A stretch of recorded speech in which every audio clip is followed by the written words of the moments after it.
Jyotiba Phule group of education में आपका स्वागत है। ज्योग्राफी की ऑनलाइन क्लासेज में हम जो कड़ी के रूप में चल रहे हैं, उन कड़ियों में चैप्टर नंबर 1 और चैप्टर नंबर 2 है, वो हमारा समाप्त हो चुका है। आज हम चैप्टर नंबर 3 के बारे में पढ़ेंगे। देखिए, चैप्टर नंबर 2 है और चैप्टर नंबर 3 है, दोनों जुड़े हुए हैं एक दूसरे से और एक दूसरे से जुड़े हुए क्रमिक रूप से कड़ी के रूप में है। जैसे चैप्टर नंबर 2 में हमने जनसंख्या घनत्व वितरण और वृद्धि के बारे में चर्चा की, तो तीसरा नंबर जो चैप्टर है हमारा, उसमें हम जनसंख्या संगठन के बारे में चर्चा करेंगे। लेसन नंबर 3 जनसंख्या संगठन।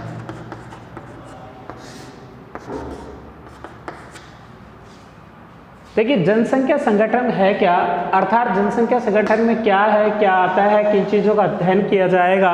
तो प्रत्येक जो चीज़ है किसी न किसी यूँ कहें कि संगठन जो बनता है वो मिला के बनता है। कोई भी संगठन हो, जैसे पिछले हम स्टोरी सुनते आ रहे हैं कि यूनियन इज स्ट्रेंथ की संगठन में शक्ति होती है। तो एक कहानी भी पढ़ते थे कि लकड़ी के गट्ठर था, छोटे छोटे को तोड़ दिया गया, इकट्ठा हो गया तो टूट नहीं पाया। यहाँ पर भी जो जनसंख्या है उसकी संरचना के अंतर्गत, संगठन के अंतर्गत हम इसका विभिन्न तरीके से, जैसे आयु संरचना, लिंग अनुपात,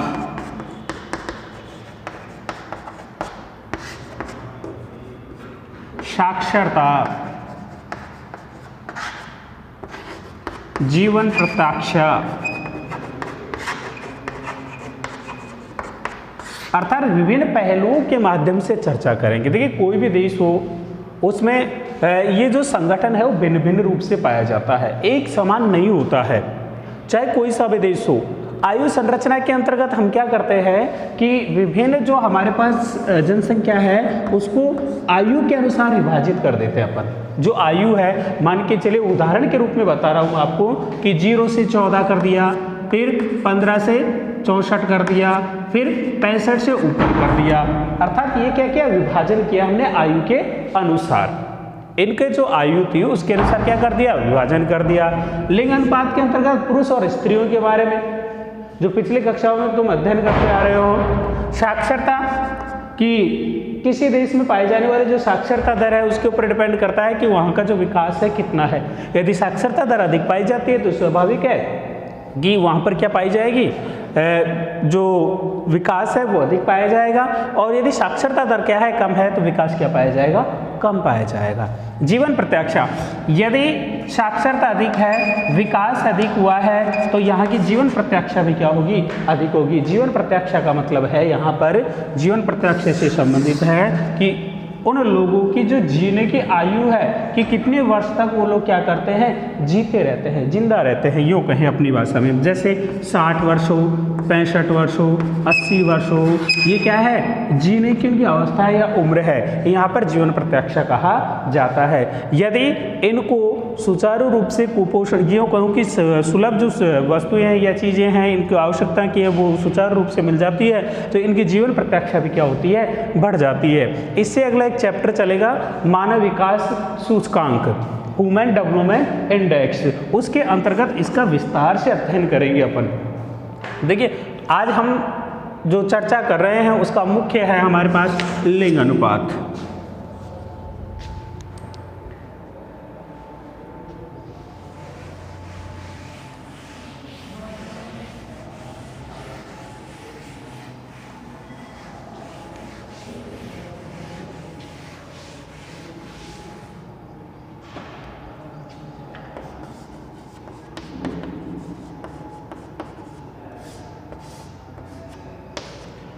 देखिए, भिन्न भिन्न देशों में भिन्न भिन्न प्रकार से लिंग अनुपात पाया जाता है। कहाँ स्त्रियों की संख्या अधिक होती है और कहीं स्त्रियों की संख्या कम होती है विभिन्न देशों में।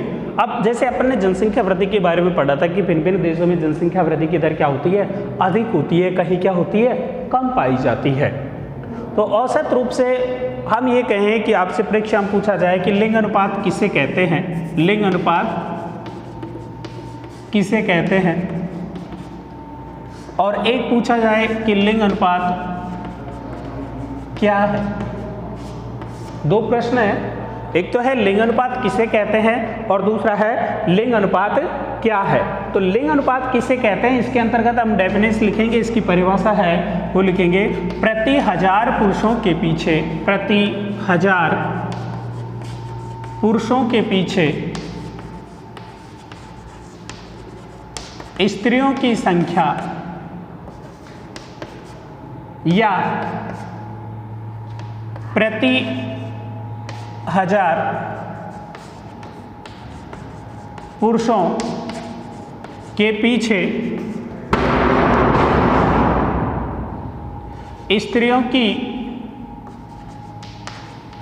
स्त्रियों के अनुपात को लिंग अनुपात कहा जाता है। कि प्रति 1000 पुरुषों पर जो स्त्रियों की संख्या है कि कितनी स्त्रियां हैं, उन संख्याओं को वहां पर लिंग अनुपात कहा जाता है। और दूसरी परिभाषा अथवा हम ये भी दे सकते हैं कि प्रति 1000 पुरुषों के पीछे जो स्त्रियों का अनुपात होता है उसे हम लिंग अनुपात कहते हैं। लिंग अनुपात के अंतर्गत मैंने बताया कि स्त्री और पुरुषों की संख्या प्रति 1000, देखिए वापस से रिपीट करें, प्रति 1000 पुरुषों पर मान के चलिए उदाहरण के रूप में ले रहे हैं कि 1000 पुरुष हैं, कितने हैं, पुरुष हैं, और फिर कह रहा है कि 1000 पुरुषों के पीछे स्त्रियों की संख्या। अब यहाँ हो सकता है कि स्त्रियों की संख्या 990 हो या फिर 894 हो, तो ये क्या है यहाँ का। अब ये कहेंगे कि उदाहरण के रूप में किसी भी देश का लेते हैं, ए का लेते हैं, मान के चलिए उदाहरण के रूप में ए का लिया है कि ए प्रदेश का लिंग अनुपात कितना है या ए देश का लिंग अनुपात कितना है। तो हम क्या करेंगे कि वापस हमें जो परिभाषा उसको देखिए, प्रति 1000 पुरुषों के पीछे, प्रति 1000 1000 पुरुष ले लिए हमने, फिर कहा है उनके पीछे जो स्त्रियों की संख्या है कितनी है, 990 है। यही क्या कहलाता है, लिंग अनुपात कहलाता है। ए प्रदेश का लिंग अनुपात कितना हो जाएगा, 990। अब देखिए भिन्न भिन्न देशों में भिन्न भिन्न प्रकार से भिन्न भिन्न सूत्र से लिंग अनुपात निकाला जाता है। जहां पर स्त्रियों की संख्या अधिक होती है वहां पर भिन्न सूत्र का प्रयोग किया जाता है, और जहां पर पुरुषों की संख्या अधिक होती है वहां पर भिन्न लिंग अनुपात सूत्र का प्रयोग किया जाता है। देखिए किसी देश में यदि लिंग अनुपात अधिक है, लिंग अनुपात अधिक है, मान के चलिए पुरुषों की संख्या तो कितनी है, 1000 है, और स्त्रियों की संख्या यहाँ पर 1001 है। कितनी है, 1001 है। मतलब पुरुष तो क्या है यहाँ पर कम है और स्त्रियां क्या है, अधिक है। कई देश हैं जिनमें ऐसा पाया जाता है, जैसे लोटोविया में एक देश है लोटोविया, जिसका लिंग अनुपात 1187 स्त्रियां पाई जाती है। 1000 पुरुषों पर 1187 स्त्रियां पाई जाती है। तो यहाँ पर स्त्रियों की संख्या क्या है, अधिक है, और पुरुषों की संख्या क्या है, कम है। तो यहाँ पर लिंग अनुपात निकालने का सूत्र, लिंग अनुपात बराबर सूत्र का जो प्रयोग करेंगे वो है पुरुष जनसंख्या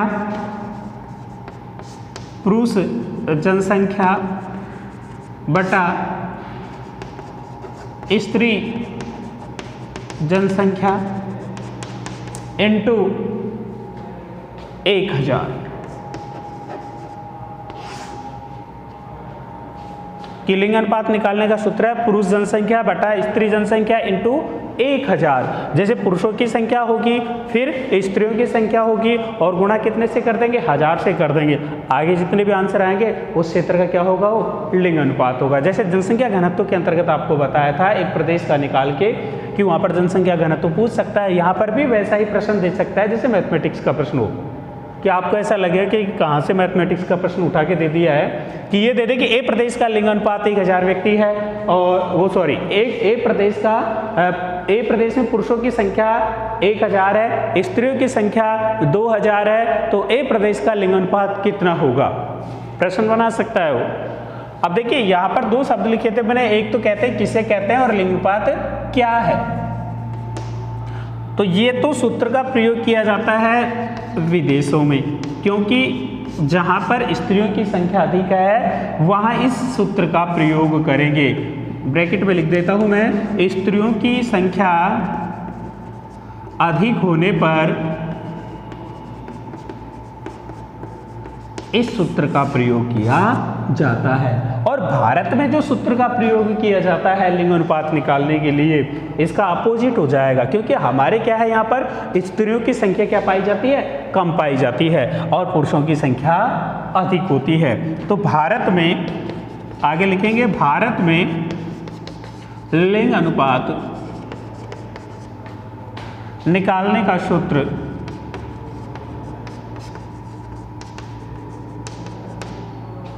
लिंग अनुपात बराबर स्त्रियों की संख्या बटा पुरुषों की संख्या इंटू 1000। कि भारत में जो लिंग अनुपात निकाला जाएगा उसमें स्त्रियों को ऊपर रखा जाएगा और पुरुषों को नीचे रखा जाएगा, जबकि विदेशों में जो प्रयोग किया जाता है वहाँ पर पुरुषों को ऊपर रखा जाता है और स्त्रियों को नीचे रखा जाता है। कारण मैं वापस से रिपीट कर रहा हूँ एक बार, क्योंकि यहाँ पर तो स्त्रियों की संख्या क्या होती है, अधिक होती है, इसलिए यहाँ पर पुरुषों को ऊपर रखा गया है, और यहाँ पर पुरुषों की संख्या अधिक होती है इसलिए स्त्रियों को अधिक ऊपर रखा गया है।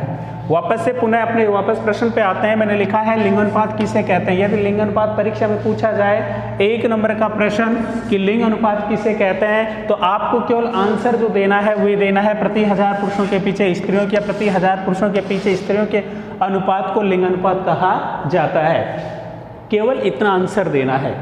यदि प्रश्न ये पूछता है लिंग अनुपात क्या है, प्रश्न घुमा दिया, हो सकता है 1 नंबर का ही दे दो, लेकिन प्रश्न यहाँ पर क्या है, लिंग अनुपात क्या है ये पूछा है। तो इसमें क्या करेंगे, अपन परिभाषा देंगे पहले तो कि प्रति 1000 पुरुषों के पीछे स्त्रियों की या प्रति 1000 पुरुषों के पीछे स्त्रियों के अनुपात को लिंग अनुपात कहते हैं। उसके बाद में पुनः हम वापस यहाँ पर आएंगे कि लिंग अनुपात निकालने के लिए निम्न सूत्र का प्रयोग किया जाता है।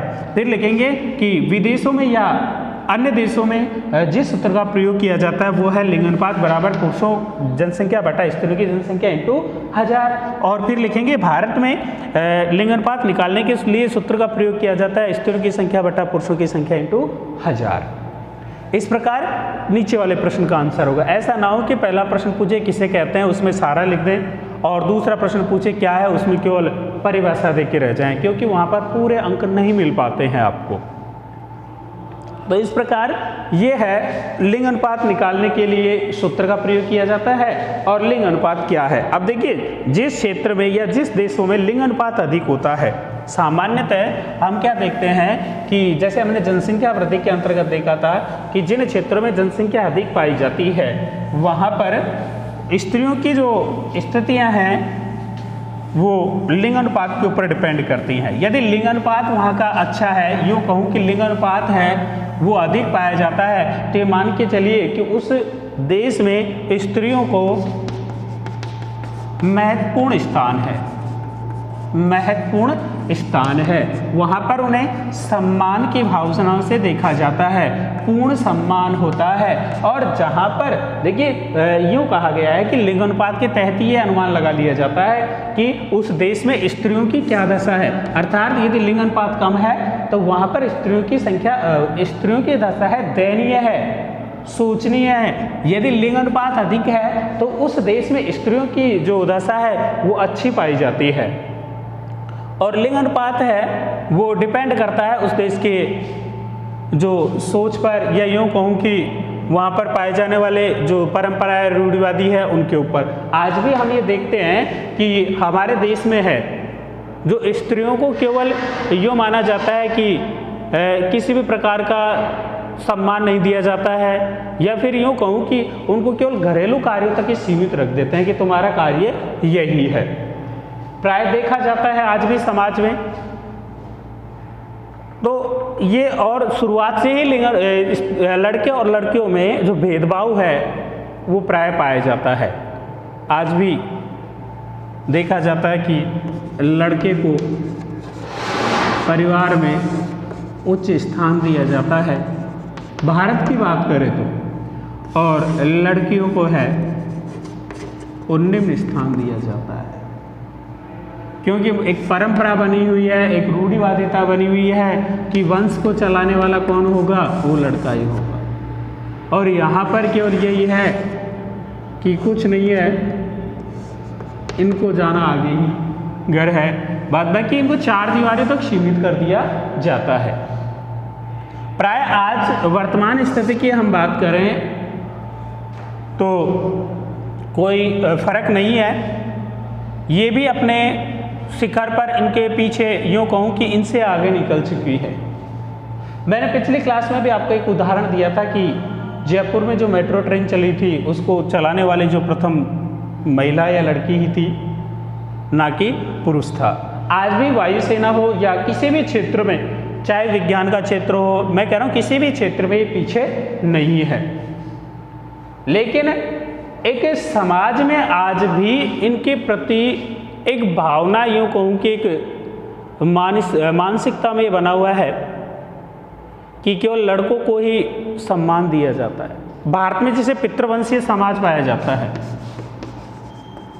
पितृवंशीय समाज, अर्थात यहाँ पर पिता को ही सर्वसम्मुख माना जाता है। यदि मात्रात्मक होता है यहाँ पर तो माता को सम्मान दिया जाता है। लेकिन देखिए सरकार द्वारा विभिन्न प्रयास किए गए हैं लिंग अनुपात दूर करने के लिए, अर्थात इनके जो भेदभाव को दूर करने के लिए। जैसे सरकार द्वारा एक योजना चलाई गई थी, भामाशाह योजना, जिसके अंतर्गत परिवार का मुखिया है वो केवल किसको बनाया गया था, स्त्री को बनाया गया था, ना कि पुरुष को बनाया गया था। ये इसी का संकेत था, अर्थात सरकार भी अपने प्रयत्न द्वारा इसको दूर करने का प्रयास कर रही है कि किसी भी प्रकार इस भेदभाव को दूर किया जा सके। लेकिन कहते हैं कि एक ही चीज़ है जिसे इसे दूर किया जा सकता है, या तो पूर्णतः शिक्षित हो और उनमें क्या आए, जागरूकता आए, तब जाके हम इनको क्या कर सकते हैं, दूर कर सकते हैं। तब तक दूर नहीं कर सकते जब तक कि ये जागरूक ना हो। देखिए लिंग अनुपात कम होने के क्या कारण हैं?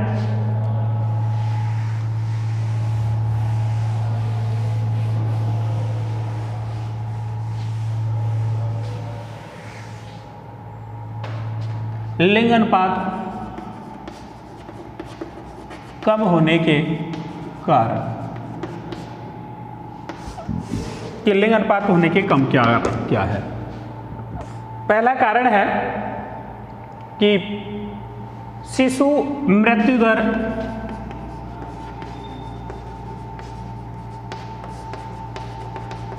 स्त्रियों से भेदभाव, प्रसव काल में मृत्यु,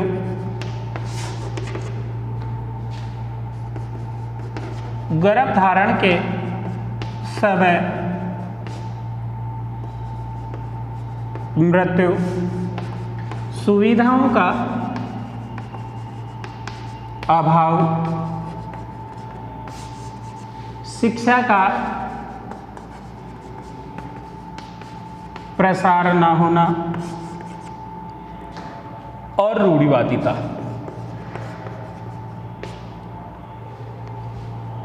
देखिए आज भी जो कहूँ कि देश में जहाँ पर लिंग अनुपात कम पाया जाता है वहाँ पर शिशु मृत्यु दर अधिक पाई जाती है। जैसे प्राचीन काल से ही बात करें तो राजा महाराजाओं के समय से ही एक विडंबना रही है। जैसे हमारे यहाँ पर एक प्रथा नहीं पाई जाती थी, प्रदा प्रथा, प्रदा प्रथा नहीं पाई जाती। अर्थात प्रदा प्रथा क्या है? स्त्रियों द्वारा घूंघट निकालने की जो प्रथा है वो नहीं पाई जाती थी। पहले स्त्रियां हैं हमारे यहाँ पर घूंघट नहीं निकालती थी, क्योंकि ऐसी कोई परंपरा नहीं थी यहाँ पर, ऐसा कोई वो नहीं था। हमारी जो सामान्य संस्कृति है वो सामान्य रही है, ऐसा किसी भी प्रकार का नहीं था। लेकिन 1526 में जब मुस्लिम वर्ग यहाँ पर आया, जब मुस्लिम वर्ग यहाँ पर आया कब? 1526 में। और मुस्लिम वर्ग आने के बाद में उन्होंने क्या है, स्त्रियों के प्रति है जो उनकी सोच है वो गलत रही और अपने सतीत्व या अपने को बचाने के लिए इन्होंने एक प्रथा जारी की, प्रदा प्रथा, कि अपना चेहरा है उसको ढका जाए जिससे उनकी नज़रों से उसे बचा जा सके। तो ऐसा है कि पहले ऐसा कुछ नहीं था प्रदा प्रथा वगैरह का, ये तो लोग आए हैं उसके बाद में शुरू हुई है। तो शिशु मृत्यु दर, वापस से अपने मूल पॉइंट पे है, शिशु मृत्यु दर कि जन्म लेते वक्त यहाँ पर सुविधाओं का अभाव पाया जाता है और कई बार तो ऐसी स्थितियाँ होती है, ये कहूँगा कि आप भी देखते होंगे न्यूज़ वगैरह में कि जन्म जैसे बच्ची का हुआ या तो उसे मार दिया जाता है या फिर उसे कहीं छोड़ दिया जाता है, सड़क पे या अनाथ आश्रय वगैरह है उन्हें छोड़ दिया जाता है। आज भी ऐसा देखा जाता है क्योंकि एक समाज की विडंबना है। समाज में केवल इनको महत्व एक ऐसा समझा जाता है कि एक हीन भावना की तरह देखा जाता है। अब यदि यहाँ पर सकारात्मक सोच हो तो इनकी मृत्यु दर वो क्या हो जाए, कम हो जाए, और कम होगी तो क्या होगा, लिंग अनुपात बढ़ जाएगा और लिंग अनुपात बढ़ेगा तो समस्याएं को क्या होगा, समाधान होगा। आज भी जैसे हम राज्य की बात करें, गुजरात राज्य की बात करें तो यहाँ पर अधिकांश जो लड़कियां हैं वो कार्य करती हैं, अर्थात जॉब वगैरह करती हैं, चाहे वो गवर्नमेंट जॉब हो या प्राइवेट जॉब, जबकि यहाँ के पुरुष इसमें क्या है, पीछे हैं और यहाँ पर स्त्री क्या है, आगे हैं। लेकिन अन्य क्षेत्रों में ऐसा नहीं पाया जाता है। यदि ऐसा पाया जाने लग जाए सभी क्षेत्रों में तो किसी भी प्रकार का या विडंबनाओं का सामना ना करना पड़े। तो शिशु मृत्यु दर है अधिक पाई जाती है। दूसरा देखा है, स्त्रियों में भेदभाव की भावना पाई जाती है कि केवल उन्हें बताया कि चार दीवारों में सीमित रखा जाता है कि तुम्हें कार्य इतना ही करना है कि घर का काम करना है, इसके अलावा कोई कार्य नहीं है। प्रसव काल में मृत्यु कि प्रसव काल में अधिकांश जो स्त्रियों की भी है और शिशु की भी है, दोनों की बात है, यहाँ पर दोनों की मृत्यु हो जाती है क्योंकि यहाँ पर सुविधाएं नहीं मिल पाती है। भारत कैसा देश है, गांव का देश है, गांव का देश है और गांव में सुविधाएं क्या नहीं पाई जाती हैं, पूर्ण रूप से नहीं पाई जाती हैं। अर्थात इनके पास सुविधाएं ना होने के कारण, उचित चिकित्सा सुविधा न मिलने के कारण, समय पर ना पहुंचने के कारण इनमें क्या है, प्रसव काल के दौरान ही दोनों की मृत्यु हो जाती है, जिससे स्त्री की मृत्यु हो सकता है, शिशु में कोई भी हो, गर्ल्स हो या बॉयज़ हो, तो इनकी भी मृत्यु दर क्या हो जाती है, यहाँ पर मृत्यु हो जाती है, जिससे लिंग अनुपात पर बहुत फैक्ट पड़ता है। आगे है गर्भधारण के समय मृत्यु। देखिए अब तो फिर भी सरकार द्वारा है जो बैन लगा दिया गया है। पहले क्या होता था कि जैसे विज्ञान कहते हैं ना, प्रगति करती है, बहुत प्रगति की है, तो प्रगति की है मानते हैं इस चीज़ को, लेकिन कुछ दुष्परिणाम भी हमें सामने को दिखाई देते हैं। जैसे गर्भधारण के समय क्या पता चल गया इनको कि लड़का है या लड़की है। अब उस समय यदि इनकी मान के चलिए लड़की है तो उसी समय गर्भधारण है वो समाप्त करवा दिया जाता है, जिससे क्या होगा, लिंग अनुपात धीरे धीरे क्या होता जा रहा है, कम होता जा रहा है। सुविधाओं का अभाव पाया जाता है और शिक्षा का स्तर है, अर्थात आज भी हम देख रहे हैं कि अधिकांश जो ग्रामीण क्षेत्र हैं उनमें आज भी जो लड़कियां हैं 10वीं या 12वीं तक पढ़ती हैं और उसके बाद में उनकी पढ़ाई छूट जाती है, 10 या 12 उच्च शिक्षाएं ग्रहण नहीं कर पाती है क्योंकि कम उम्र में क्या कर दी जाती है, शादी कर दी जाती है। कई बार तो बाल विवाह, अधिकांश रूप से देखते हैं कि बाल विवाह कर दिए जाते हैं, जिसके फलस्वरूप उन्हें यूँ कहूँ कि उनको आगे की पढ़ाइयों का या फिर अपने फ्यूचर का ही पता नहीं होता है कि क्या करना है और क्या नहीं करना है, जिसके कारण वही वापस से वहीं घूम के आ जाएगी कि वापस इनको है जैसे लड़के और लड़कियां, यदि ये शिक्षा का इनमें प्रसार हो जाता, शिक्षा ये अच्छी तरह ग्रहण करती यदि पढ़ लिख कर, तो इन्हें उचित मार्गदर्शन मिलता और अपने बचाने के लिए ये इस प्रकार का जो आपको बताया कि गर्भधारण के समय मृत्यु, तो ऐसा नहीं होता। तो शिक्षा का प्रसार इन उच्च शिक्षा नहीं मिल पाती है 10 और 12 तक पढ़ने के बाद। कई बार आज भी कई क्षेत्रों में देखा जाता है अनपढ़ पाई जाती है, मात्र इन्हें अक्षर ज्ञान भी नहीं होता है। सरकार द्वारा विभिन्न प्रयास किए जा रहे हैं इनके लिए कि शिक्षा किस प्रकार दी जाए, इनको किस प्रकार से शिक्षित किया जाए। तो उसके लिए उन्होंने कहा कि सरकारी विद्यालयों में इनको फीस माफ़ की जाए, इसके अलावा किताब वगैरह है वो फ्री की जाए, फीस फ्री कर दी। अब देखिए एक समस्या और आई कि ठीक है किताब भी मिल गई, फीस भी माफ़ हो गई, लेकिन इनके एक सही कि इनके परिवार के पास इतना ही कार्य है कि वो क्या कर लेते हैं, अपना पालन पोषण करते हैं मात्र। अर्थात सुबह कमाते हैं तो शाम को पता नहीं, और शाम को कमाते हैं उसको सुबह खाते हैं। अर्थात इनके भोजन की समस्या आ गई। अब भोजन के लिए सरकार ने भी एक निकाला कि कैसे इनकी समस्या को दूर किया जाए, तो उन्होंने एक योजना चला दी, कौन सी, मिड डे मील, कि पढ़ो लिखो यही खाओ और आराम से शिक्षित होते जाओ। ये सरकार की योजनाएं हैं। अब उनका भी यही उद्देश्य था क्या, कि ये शिक्षित हो जाए और शिक्षा का प्रचार होते हुए जागरूक हो जाए, तो कई प्रकार की हमारी समस्याएं क्या हो जाएं, दूर हो जाए। रूढ़िवादिता बनी हुई है, परंपरा बनी हुई है कि महत्व किसको देना है, केवल लड़के को देना है, कि आग लगकर चले जाएगी अपनी भाषा में भाई, एक का ही काम है। लेकिन अधिकांश रूप से आपने देखा होगा आज भी जो जागरूक अभिभावक हैं वो दोनों को सम्मान देते हैं और दोनों की उसी प्रकार से परवरिश करते हैं जिस प्रकार लड़के की जाती है। विश्व की जनसंख्या का औसत लिंग अनुपात देखिए हम, तो प्रति 100 स्त्रियों पर 102 पुरुष है। यदि विश्व की चर्चा करें, हम संपूर्ण विश्व की बात करें, तो 100 स्त्रियों पर 102 पुरुष पाए जाते हैं।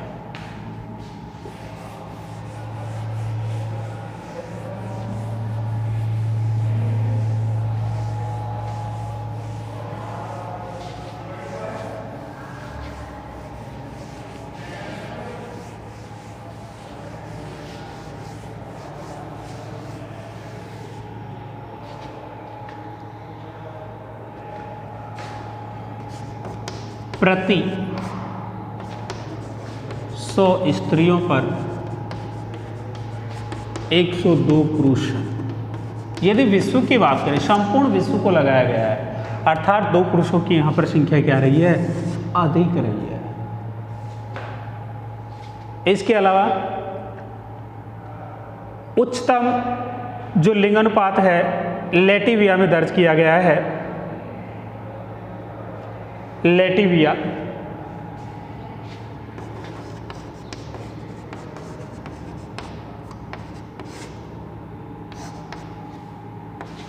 लेटिविया में उच्चतम लिंग अनुपात है 100 पुरुषों पर 100 स्त्रियों पर 85 पुरुष हैं। लेटिविया देश है, उसमें उच्चतम लिंग अनुपात पाया गया है, जहां पर 100 स्त्रियों पर मात्र पुरुषों की संख्या है वो 85 है।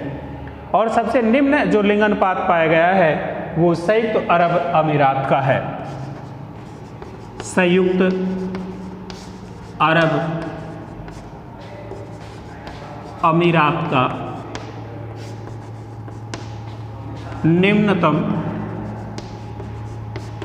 लिंग अनुपात है।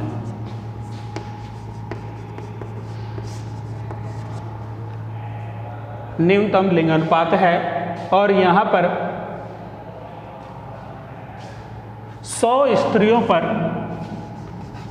प्रति 100 स्त्रियों पर 311 पुरुष हैं।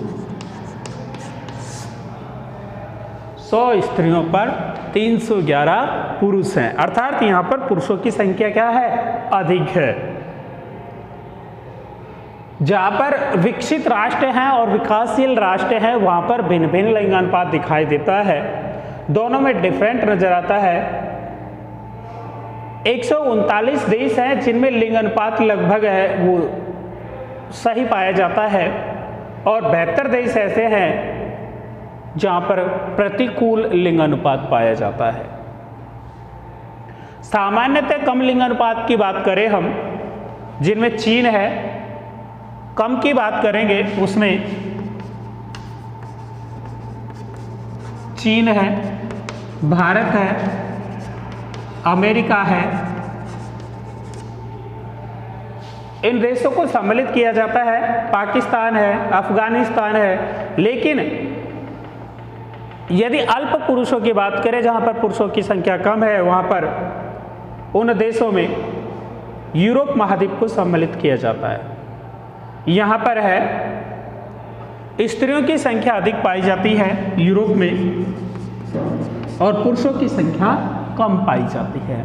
यह उत्प्रवास का परिणाम बताते हैं। यहाँ से जो प्रवास का पिछले चैप्टर में अपने अध्ययन किया था वो बताते हैं कि लोग हैं प्रवास कर गए यहाँ से, जैसे जिससे यहाँ पर पुरुषों की संख्या तो क्या रही है, कम रही है, और स्त्रियों की संख्या अधिक रही है। विश्व का औसत लिंगानुपात की बात करें कि